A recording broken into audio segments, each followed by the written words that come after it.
आप कनाडा के अंदर इन्वेस्टमेंट्स करना चाहते हैं या बिज़नेस बाय करना चाहते हैं या बिज़नेस स्टार्ट करना चाहते हैं तो ये वीडियो को ज़रूर देखें। क्या आपको पता है कनाडा फॉरेनर्स को अलाउ करता है कि वो यहाँ पे आके बिज़नेस बाय कर सकते हैं, इन्वेस्ट कर सकते हैं, कंपनी स्टार्ट कर सकते हैं। यस, कनाडा आपको बहुत सारे ऑप्शन देता है। अगर आप बिज़नेस कैटेगरी बिजनेसमैन हैं, यहाँ पे इन्वेस्ट करना चाहते हैं किसी भी चीज़ के अंदर कनाडा के अंदर, आप कर सकते हैं, राइट। कुछ रिस्ट्रिक्शंस होती हैं, हम इस वीडियो में उसके बारे में बात करेंगे। कहाँ पे आप इन्वेस्ट कर सकते हैं, कहाँ पे आप इन्वेस्ट नहीं कर सकते कनाडा के अंदर, और बिज़नेस को आप एज एन इमिग्रेशन जो है टूल किस तरह यूज़ कर सकते हो। बिकॉज एक तरह से इन्वेस्टमेंट और बिज़नेस बाय करने का एक मकसद ही होता है, कुछ लोगों के लिए एक मकसद ये होता है कि वो आना जाना करते रहें Canada as a visit visa में बिज़नेस कैटेगरी के अंदर, और कुछ लोगों के लिए ये मकसद होता है कि वो लॉन्ग टर्म में पीआर के अंदर ट्रांजिशन कर जाएं यहाँ पे वो इन्वेस्टमेंट या बिज़नेस बाय करने के बाद। ओके, तो भाई देखिए, पहली चीज़, कनाडा में आप आके एज अ फॉरेनर आप आके कंपनी खोल सकते हैं। ओके, आप अपनी ब्रांच ऑफिस खोल सकते हैं, आप अपनी कंपनी खोल सकते हैं। लेट्स से कि आपको सॉफ्टवेयर हाउस है इंडिया के अंदर, आप यहाँ पे आके कंपनी रजिस्टर करवा सकते हैं।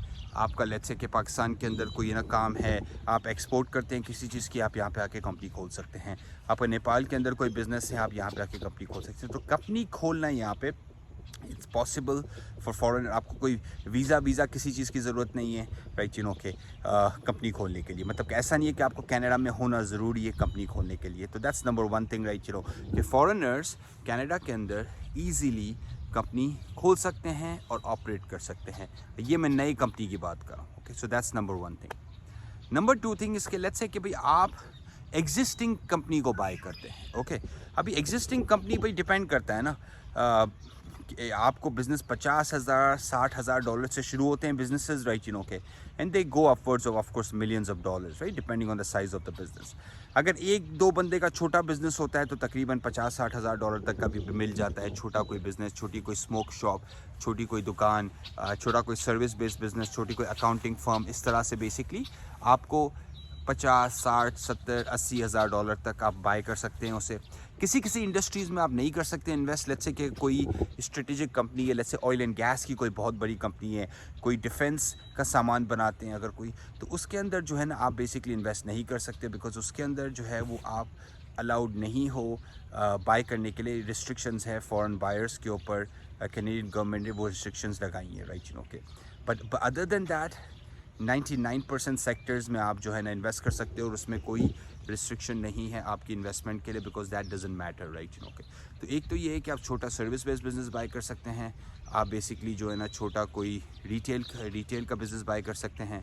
आप इन डिफरेंट मतलब कि छोटा कोई भी बिज़नेस के अंदर इन्वेस्ट कर सकते हैं। ओके, इसके अलावा जो आप कर सकते हैं ना वो बेसिकली फिर हम सेकंड कैटेगरी में चले जाते हैं कि रियल स्टेट बैक इन्वेस्टमेंट्स के। इसका क्या मतलब है कि आपने कोई कमर्शियल लैंड यहाँ पे बाई कर ली, आपने एग्रीकल्चर लैंड यहाँ पे बाई कर ली, या आपने इंडस्ट्रियल लैंड यहाँ पे बाई कर ली, तो ये भी आप कर सकते हैं।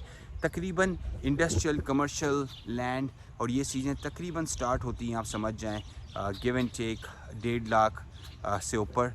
1 लाख तक भाई कभी कभार मिल जाता है कोई दूर दराज एरिया के अंदर, पर 1.5 लाख से 2 लाख का आप एक एवरेज लेके चलें।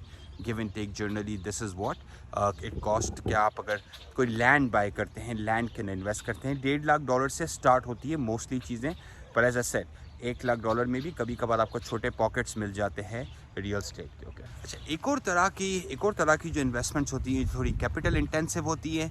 पर जिस तरह आपने होटल या मोटेल बाई की, हमने अभी रिसेंटली क्लाइंट को हेल्प की कनाडा के अंदर एक मोटेल बाई करने में। $2 मिलियन की उन्हें मिली मोटेल, राइट, तकरीबन उसके अंदर 20 कमरे थे, राइट, और आराम से मतलब कि साल का $1 मिलियन से $1.5 मिलियन तक वो करती है रेवेन्यू, और उसमें रेस्टोरेंट भी था साथ में, राइट। तो मोटेल्स और होटल्स भी आप बाय कर सकते हैं कनाडा के अंदर। थोड़ी सी महंगी होती है, ज़ाहिर सी बात है। एटलीस्ट अगर आप होटल या मोटेल के अंदर इंटरेस्टेड हैं तो आप समझ जाएं कि भाई एटलीस्ट $1 मिलियन से ऊपर तक की कहानी है। इससे नीचे आपको अगर मोटेल या होटल जो है ना वो कनाडा के अंदर नहीं मिलेगा, राइट, के।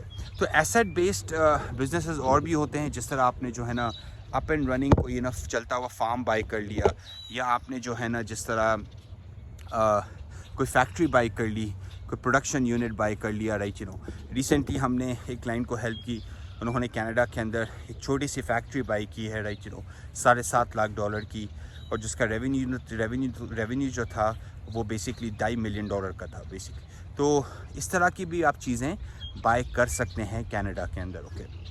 अब इसके अलावा जो होता है वो पैसिव इन्वेस्टमेंट्स भी होती हैं। जिस तरह पैसिव इन्वेस्टमेंट्स किया है कि बेसिकली राइट लाइक जिस तरह हम पूल बनाते हैं इन्वेस्टर्स का, लेट्स से कि 10 इन्वेस्टर्स हैं, 20 इन्वेस्टर्स हैं, और उनका पूल बना, और लेट्स से कि जो है ना उसमें से $3 मिलियन हमने जमा किए, और $3 मिलियन के अगेंस्ट हमने बेसिकली 10 घर खरीदे, ओके।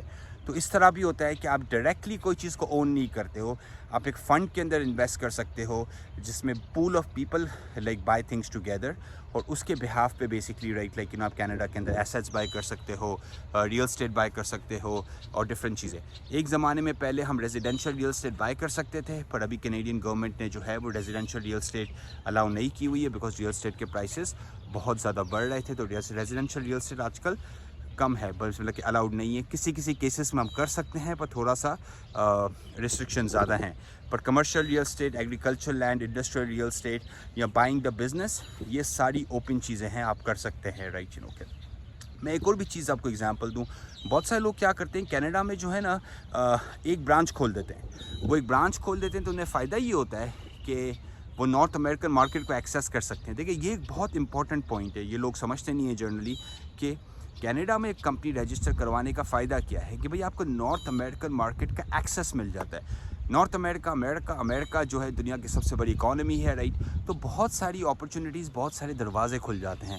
मैं भी किसी को जानता हूँ, वो सॉफ्टवेयर हाउस चलाते हैं लाइक पाकिस्तान कराची से, और उन्होंने अभी कनाडा के अंदर एक अपनी कंपनी रजिस्टर करवाई है, और यहाँ से भी क्लाइंट्स बेसिकली जो है ना वो पिक कर रहे हैं, वो सर्व करना चाह रहे हैं। तो basically all of these things are possible, right, आप कनाडा के अंदर ईजिली पैसे पार्क कर सकते हैं। और भाई देखें कनाडा में बिसाइड द फैक्ट कि आपको यूएस मार्केट का एक्सेस मिलता है, एक जो सबसे ज़्यादा चीज़ मुझे अच्छी लगती है कनाडा की वो ये है कि रूल ऑफ लॉ है। यहाँ पे पॉलिटिकल स्टेबिलिटी बहुत है, तो रूल ऑफ लॉ है। आपको पता है कि भाई कल ऐसा नहीं है कि हालात ख़राब हो जाएंगे, कोई मसले हो जाएंगे। बिज़नेस के अंदर भी स्टेबिलिटी है, इकॉनमी बहुत स्ट्रॉन्ग है, right. The second fastest growing GDP है कनाडा का करंटली दुनिया के अंदर अभी। तो अपॉर्चुनिटीज़ तो बहुत हैं डेफिनेटली, और वो मैं जिस तरह बोलता हूँ ना कि अगर आपके पास कैपिटल है और अगर आप कोई अच्छा कंट्री देख रहे हैं पैसे पार्क करने के लिए, तो आप कनाडा को डेफिनेटली कंसिडर करें, बिकॉज कनाडा के अंदर बहुत पोटेंशियल है इन टर्म्स ऑफ, मैंने आपको बोला, रियल स्टेट के अंदर, बिजनेसेस के अंदर, सर्विस बेस्ड बिजनेसेस के अंदर, और बेसिकली एसेट बैक बिजनेसेस के अंदर भी, राइट। अगर आपको कोई भी हेल्प चाहिए किसी भी चीज़ के अंदर, आप हमें कांटेक्ट कर सकते हैं लॉटिक पे, राइट, ओके। मेरी शर्ट पे देख सकते हैं lotic.com पे। मेरा नाम अली सलमान है। लाइक कीजिए, शेयर कीजिए, सब्सक्राइब कीजिए, और उनके साथ शेयर कीजिए जिनको ये इन्फॉर्मेशन हेल्प कर सकती है। Take care, bye bye.